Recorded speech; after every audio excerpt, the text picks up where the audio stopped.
Hey folks, nice to see you. My name is Dustin Cormier and welcome to How to Rock Astrology.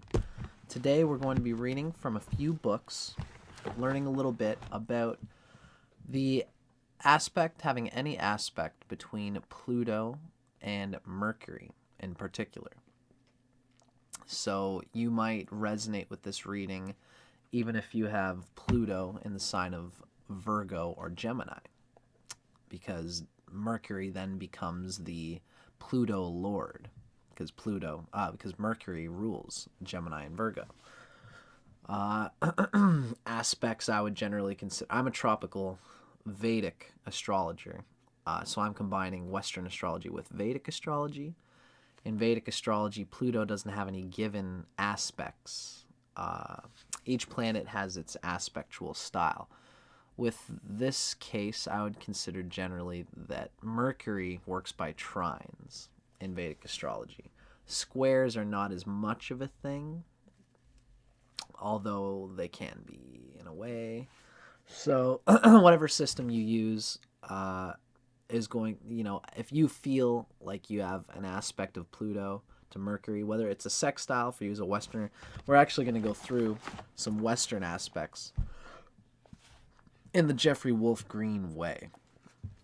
Oh, sorry, all the burps today. Jeffrey Wolf Green is a Western-based astrologer, and he is going to be giving his opinion of the Pluto and Mercury aspects, including sextiles and Western styles of aspects. So Westerners will be getting a deep root of your own culture in this particular episode. I like to add the Vedic thing whenever I can as well. I digress. Before we start today, I just want to talk a little bit about Mercury from the Art and Science of Vedic Astrology by Richard Fish and RYAN KURCZAK. Now again, Western astrology is really my root. I like to bring in Vedic astrology to have different ways of thinking about things. And in this book by RYAN KURCZAK, they give a great little definition of each of the planets. This is just to give us a sense of what Mercury is. What is it that Mercury is doing in our chart? And what is Pluto going to be affecting by aspecting Mercury in whatever way that it does? Well, Mercury is called Buddha in ancient Sanskrit. It is the planet of enlightenment and illumination in a certain way. Because we need to have a certain cognitive intelligence in order to understand our self-illumination in the context of the duality of planet Earth. So Mercury is the one that allows us to bridge our personal illumination into some kind of real communication, the radiance, the showing of it, the halo, showing that we have that illumination is the every moment Mercury that comes through. It's like something that's mercurial. It's left behind. It's the constant neurological habit that we employ. So what Ryan says about Mercury is that Mercury is the planet of communication. Hence, it rules over thought, speech, writing, and short journeys. Trade and business activities are also linked to this planet. Economical things. It's the management of your career, management of your resources, and your capacity to be aware of all the little managerial, fiscal details of your life. Having a Pluto aspect can give you either a strength or a problem in this area. Sometimes the problem turns into a strength. Well, if you have a Mercury problem when you're young, something causes you to go broke, and now you're living on the street and you have to resolve through the mob pressure of the whatever area that you're living. Maybe you're in like a hard times. Pluto aspects can bring these kind of economical crises for people, for their families. With Pluto and Mercury aspects, because Mercury is the earth under your feet in that fiscal, monetary sort of way. It's not quite the same as Saturn. Mercury is more of like your ability to organize in an enjoyable way almost too. Mercury is a center of a lot of things, center of the heart in a lot of ways too. It's not just fiscal and monetary. It's more like the abundance of the play of willingness to share and trade resources brings the capacity to manage many things, and that's Mercury's skill there. Having Pluto obstructing that, you can see how this would give an incapacity to deal with certain people, an incapacity to communicate unless your familiar way of communicating is being presented to you, which can stop you from having a lot of opportunities. It can just stop it can really gum your whole brain network in a lot of weird ways, because Mercury is like your nerves and your skin, the nervous system in a lot of ways. When Mercury is well placed, it gives a quick and inquiring mind, as well as a strong appreciation of logic and rational thought. It can give an exact, matter-of-fact, or critical mentality when it's highly active in someone's chart.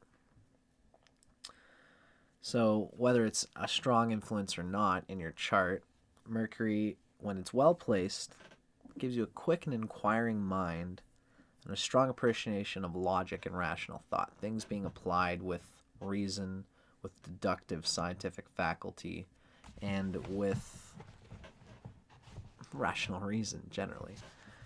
So when Pluto obstructs this, then usually there's something in your life that's causing you to not have the fullest clarity about what you're involving yourself with. Why might that be? What might that be all about?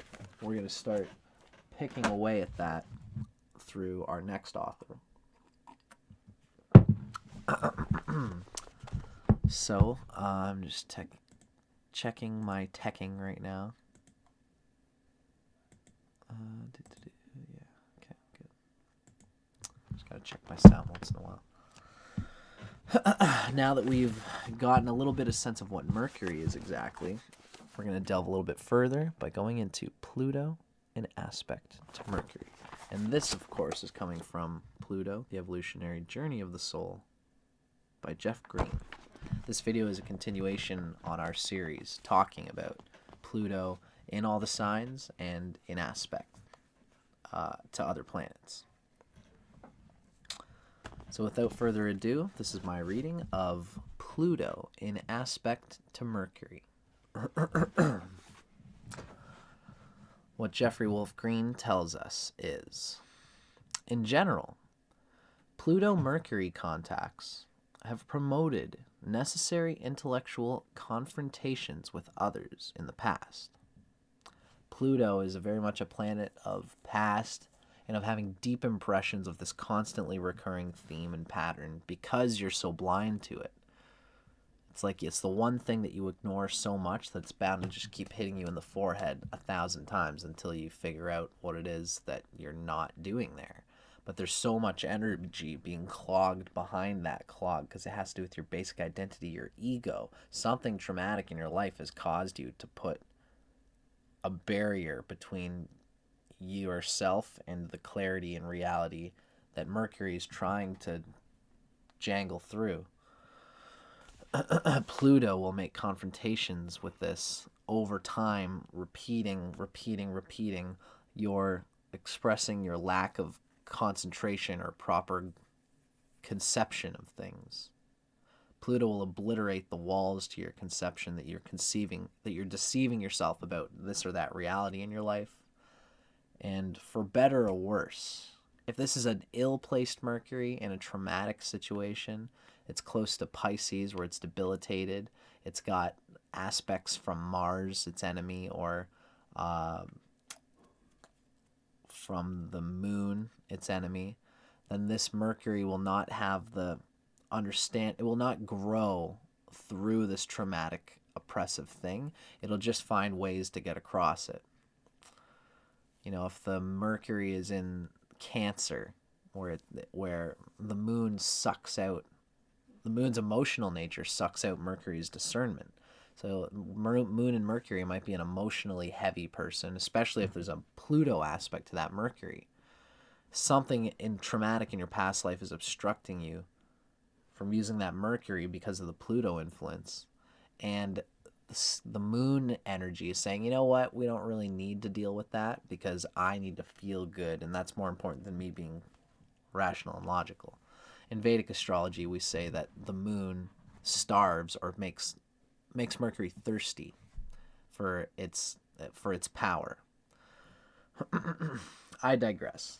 The point is that if there's any bad planet afflicting Mercury, it'll make it ultimately, as these Plutonian past life confrontations happen, you either will learn from it or you won't. If Mercury is afflicted, then you won't learn from it. It'll keep happening, and you'll keep ignoring it, and it'll just get bigger and bigger and bigger.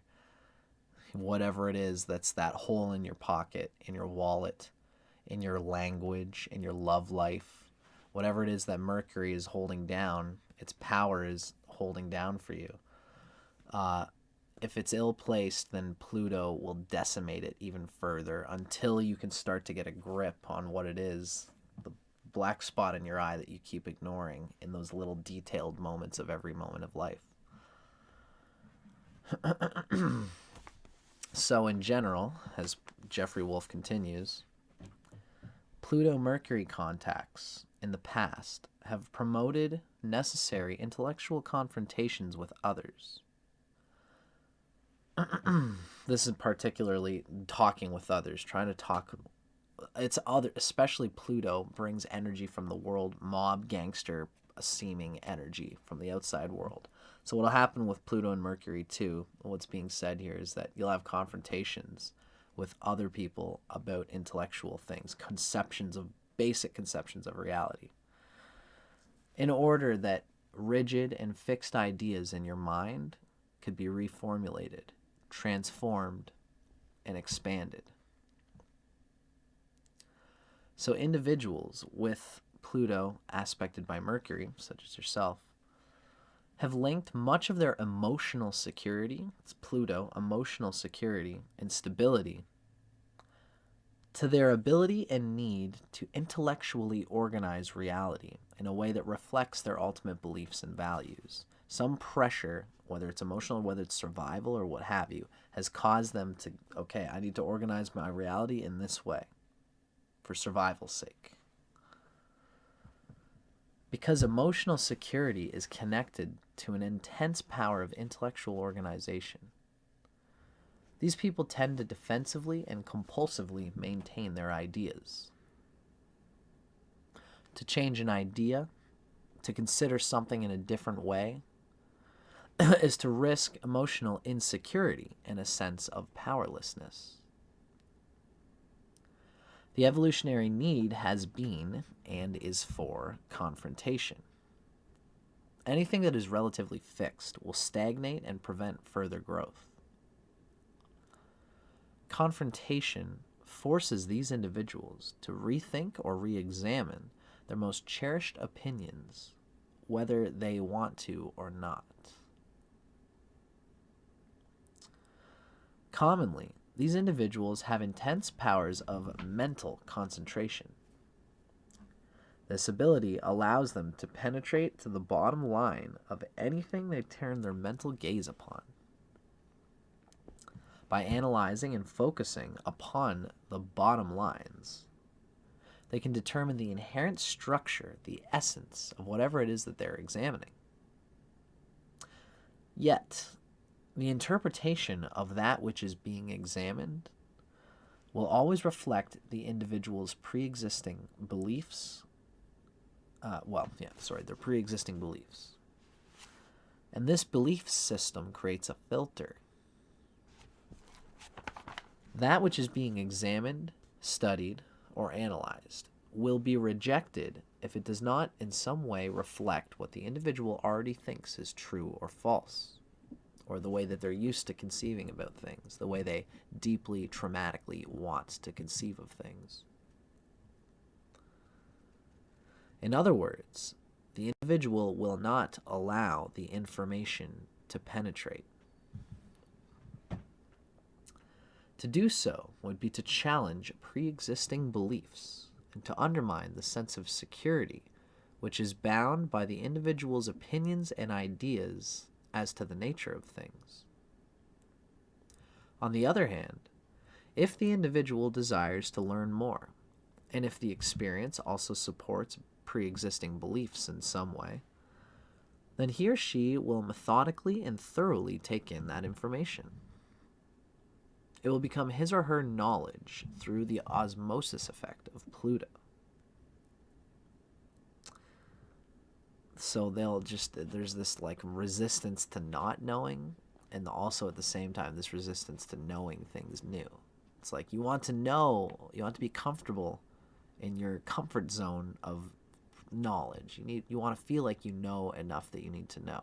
There's always some lurking monster of reality, of the reality of your a reality in your immediate situation that you might be ignoring, that will suddenly peel through and be obvious to you. And now there's a whole new world of conception about this person, your mother doing some crazy thing, your girlfriend, your lover, your boss, your brother doing some crazy thing, and now all of a sudden you have to fit them in a new conceptual schema. But whatever it is that you do seek to learn, you do still seek to get on the other side of it and experience the reality of what you've been deluding yourself from.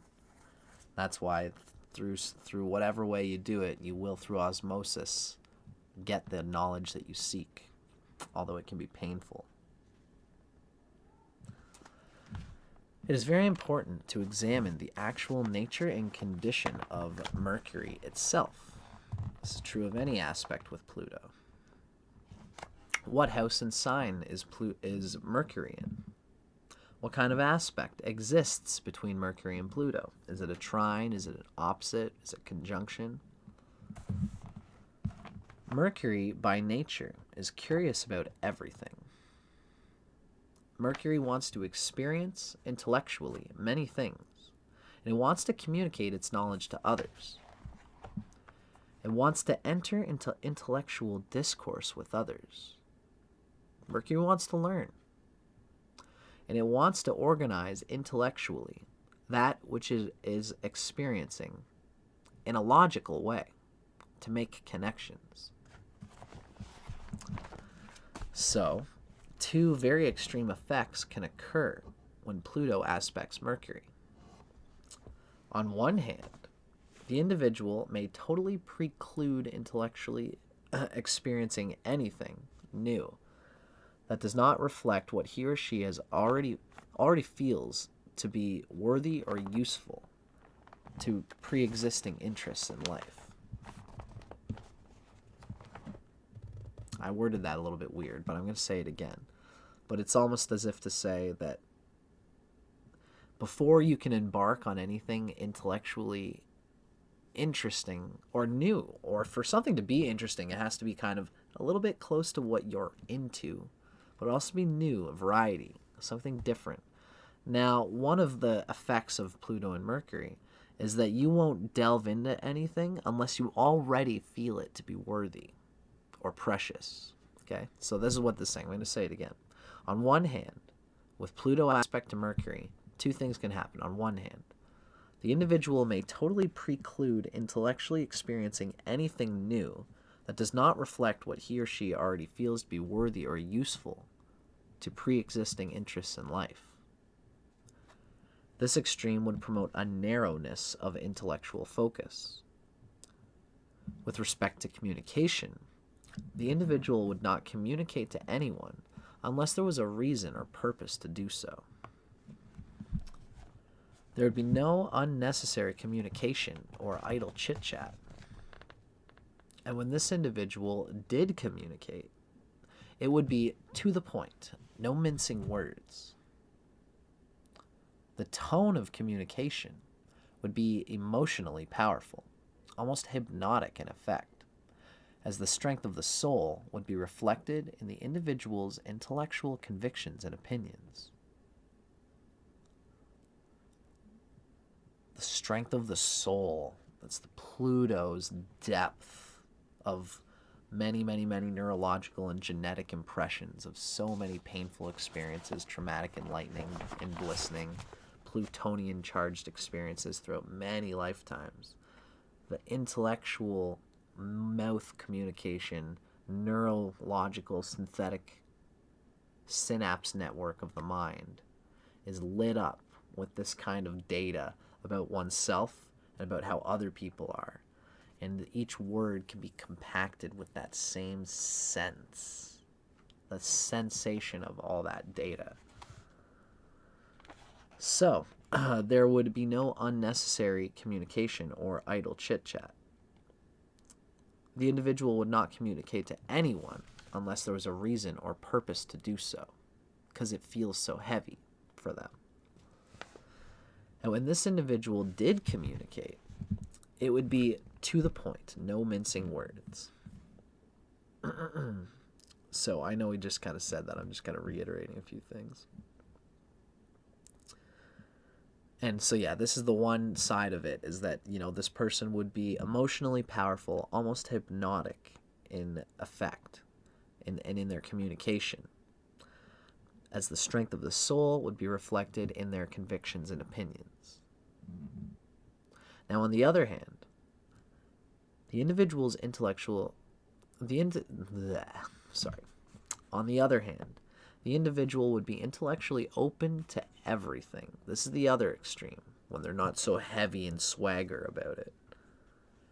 Intense mental curiosity would drive the person ever onward in a search for knowledge. This type would feel compulsively drawn to communicate with everyone, to study everything in the quest for information and knowledge. Whatever the individual believed in or had an opinion about would be powerfully communicated with emotional intensity and conviction. Between these two extremes, of course, are many shades or combinations of expression, and each person is going to be in the middle of these two extremes. The very closed off and specific type of emotional tight-ass communication, or the open to everything to the point of being obliterated by the desire to not be satisfied. One is closed about information, one is too actively open about seeking information for its own sake. So, it's important not only to understand the total nature of the individual in their total natal chart. What does Mercury mean to them? How does it relate to their rising sign? Is Mercury their Atmakaraka? Is it their highest Shadbala planet? A lot of those two last ones are Vedic astrology things, but I digress. So, but more specifically, it's not only important to understand the total nature of the individual in their chart, but more specifically, the condition of Mercury by house and sign locality, planetary aspects, and the type of aspect to Pluto. So now, Jeffrey Wolf starts giving us some examples here. He goes right into two examples here, but then he unfolds one of them. So he says, this is an example. If you had Mercury in Libra in the third house, and it was sextile to Pluto in the first house, this would incline the individual to be the open type, who's more infinitely intellectually curious, like in that almost obliterating way. And this can be even interesting. Once you get a hold of that energy, like, you know, if you're like an Aquarius rising, Gemini rules your 9th house, which is very positive. If your Gemini is in Virgo, and it's, and if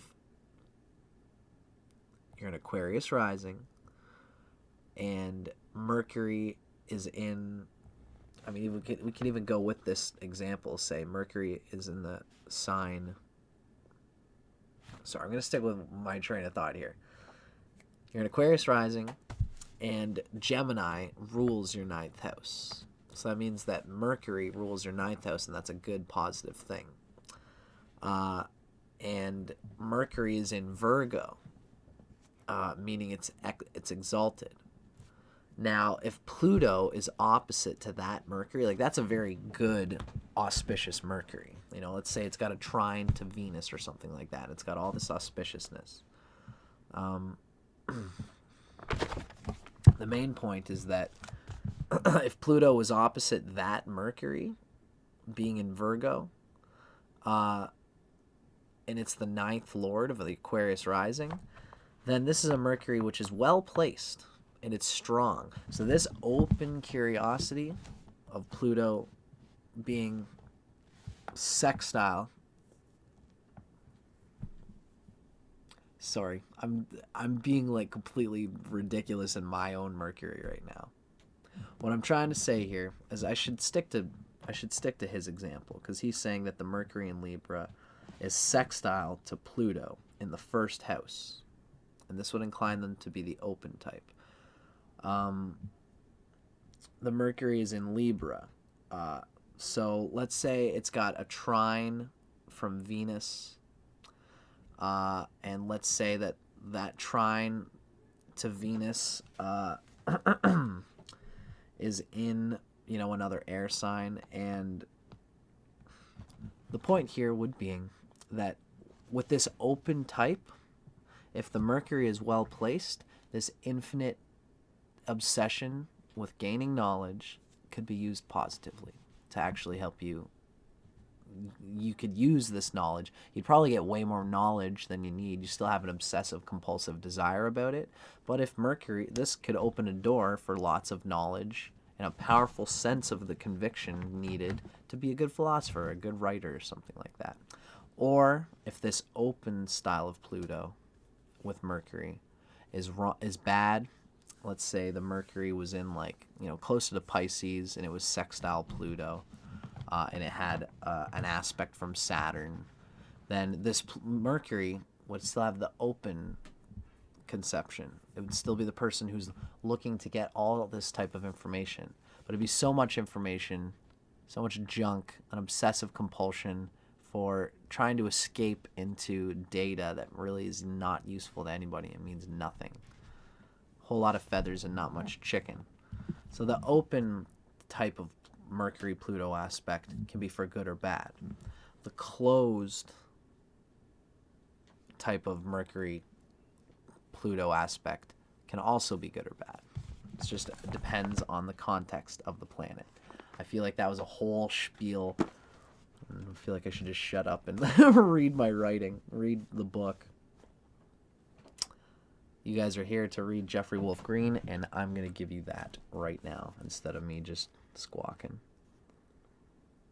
So the point here is, so now he's given us these examples, right? And in the first example, Mercury in Libra in the third house, sextile to Pluto in the first house. This inclines the individual to be the open type. But conversely, new example, whole new picture. And in this example, he's going to unfold a much bigger explanation of, he's going to flesh out the Mercury and Pluto aspect. So now he says, take a Mercury and Taurus in the 8th house, square to Pluto in the 5th house. This would produce a closed type of Pluto-Mercury aspect person who is destined to experience two types of confrontation. It's just the way Jeffrey Wolf breaks down. It's always, okay, there's two. And there's this type of person and this type of person. Now, the second type of person breaks down into two, right? And that's how he does this thing sometimes. So, within this closed type of person, this is one of the things that they're bound to experience. One of the confrontations they're bound to experience. Number one, they will experience external confrontations with other individuals that test, challenge, or question their intellectual organization and opinions. The narrowness and subjectivity of their specific mental focus is the basic problem. The problem is one of a limitation that promotes black and white points of view. Every experience that the individual encounters will be forced into these black and white categories. The particular point of view that the individual holds is not necessarily wrong, yet it is limited. From an evolutionary point of view, confrontations must occur. The effect is to produce a crack or opening in the rigid mental categories, the intellectual categories of the person. New information can then come to reform or expand the intellectual information base, which in turn can create new perspectives. The resistance in these individuals to these confrontations can be quite intense because their emotional stability and security is at stake. This resistance can create the subconscious effect of the person not listening to others and repelling even the most convincing arguments delivered by another. It's sad because they can just completely lose the intake of critically beautiful, necessary information just because of an internal complex that has nothing to do with the person giving them the information. And this resistance usually occurs at the time of confrontation. After the fact, the individual may reflect upon what has happened and in his or her own time may choose to consider or incorporate some new information or point of view into the intellectual database. This will occur if the individual can perceive the usefulness or legitimacy of doing so, if they can perceive it. When these individuals repel another's point of view in order to defend their own, they will focus on the weakest possible link in any argument or intellectual system of organization and use that weak link as the basis of their rejection.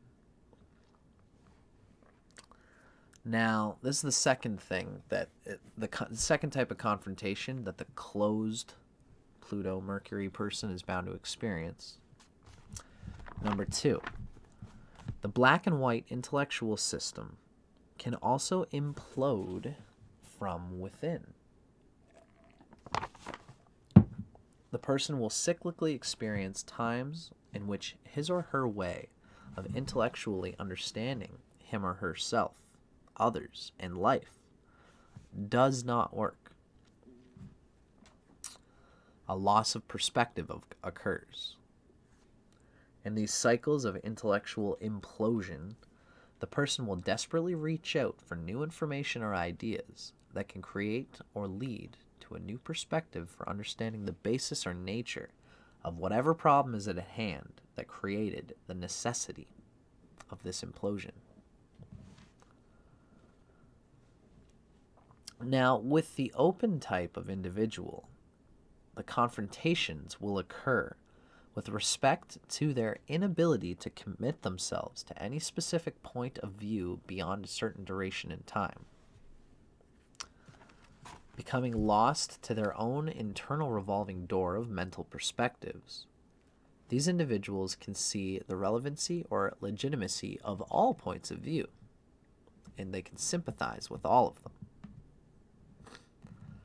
This situation promotes a mental crisis because the evolutionary need is to commit to a specific and particular system of knowledge that allows all other points of view to be referred and therefore emotionally and intellectually integrated into their total consciousness.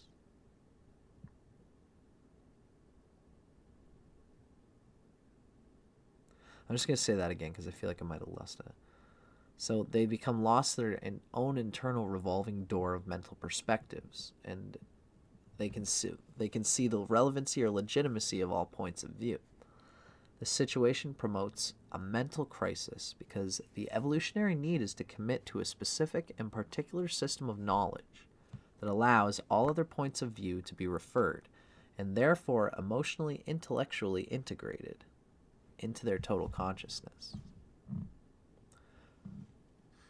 The mental crisis produced through this evolutionary need creates a confrontation as to what system to commit to. Experiencing the power and intensity of so many others' points of view, reading parts of this book or that, taking this seminar in this class, only compounds the problem. Loss of perspective occurs as the individual desperately races back and forth from one idea to another in order to explain the nature of the problem.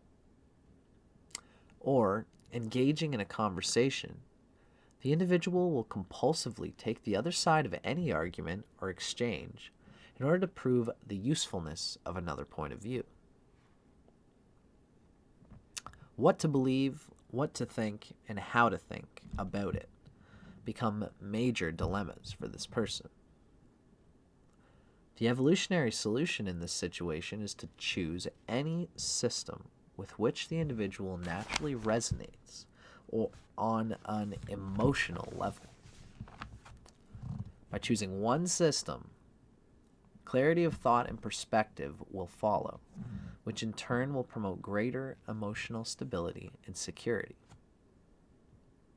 The challenge, however, is not to defend this system as the only right way, as that attitude would create a closed type of individual. The language that you lean on is very important. The intention. Are you doing this to grip one thread of sanity that you're hoping is going to be the delusive singular truth?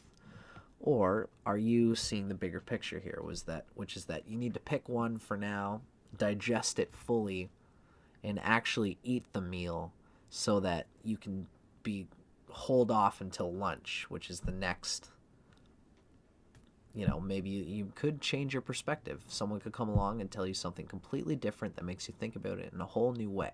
And then that's lunch. Now, when you're at lunch, you can sit with the next meal, digest it fully, be with lunch. It's like you went from Christianity and Jesus saved you, and now someone's giving you this interest in Buddhism. Now you've digested the Christianity thing. Now this Buddhism thing is here. Fully go through it. Stick with the one, pick the one, eat it completely, digest it until there's absolutely nothing left, and fully go through it.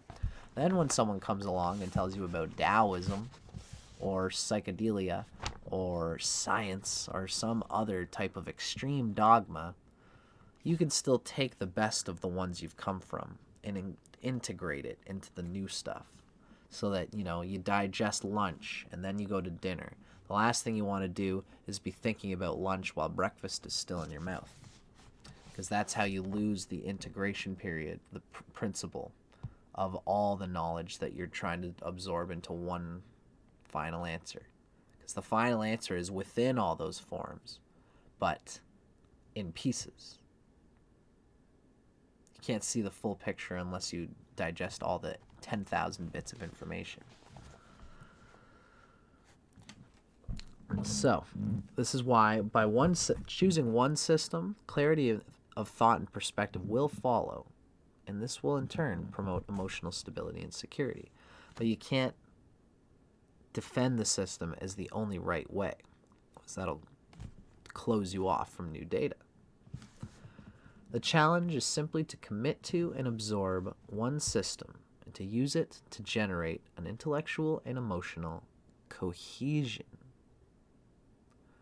The person now should adopt the attitude that their own system works for them, and other systems or points of view are fine for other people.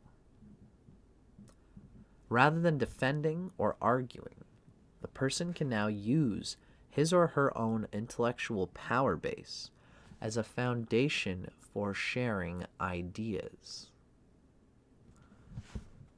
This inner foundation would now allow for the development of a healthy and valid discrimination, so that the individual does not fall prey to every passing intellectual statement or idea that piques the curiosity. In almost all cases, with Pluto in aspect to Mercury, there has been and will be a mental need to explore, experience, or investigate areas of life that are considered taboo by society or the parental environment. Yeah, the taboo, mental mercurial intrigue with the taboo. These individuals reason that the taboo may give a piece of knowledge or information necessary in order to understand the mysteries of life. Taboos, again, imply limitations. The evolutionary need is to grow beyond that which promotes limitations. So there can be a funny, controversial tie-up going on between the taboo, diving into the taboo for its own sake, because why is it taboo? What could possibly be considered truly ill if you can prospectively sympathize with every position and with everyone who would want to use anything, to do anything? A Plutonian Mercury can sympathize with anybody trying to get this particular thing through the intellectual curiosity and will of pure awareness. You know, this is like serial killer type stuff if you let it go too far, because the awareness, there's a pure awareness that can detach itself even from human empathy in weird ways, if you can see where I'm getting at there. You know, so that's a weird side of this kind of power, but every weird, you know, somebody willing to go into the taboo, it's like, you know, Jim Morrison always used to say, where's your will to be weird?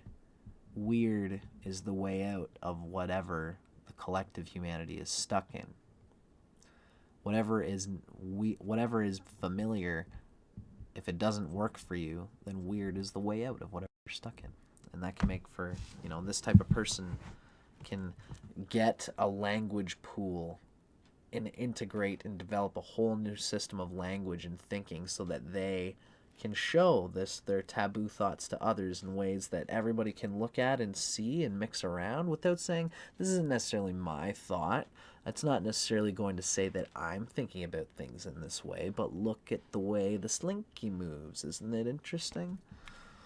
And because they can put it out there into examples, allegories, you know, like stories, narratives, things outside of themselves, can make people question things through this picture that takes themselves out of it, although it's still them doing it. So they can live vicariously in the taboo through whatever their creative Mercury expresses it through. I digress. Lots of interesting things to think about there. For now, we're 40 minutes in, and so I feel like I should just call it a day, but that is the ending of our reading. That was Pluto in aspect to Mercury, particularly by Jeff Wolf Green. I'm Dustin Cormier for How to Rock Astrology. Thanks for watching, folks. I hope you guys enjoy these little videos. Stay tuned. If you like this video, feel free to subscribe and drop a like. Let me know in the comments if you dug everything. And keep your eyes peeled, because I got more of these Pluto aspects coming along. I'm going to try to go through all things Pluto as much as I can in the coming little bit through this book in particular. So thanks for watching, folks. Hope you guys enjoy. Stay alive, stay safe, stay fun. See you guys on the flip side. Wee.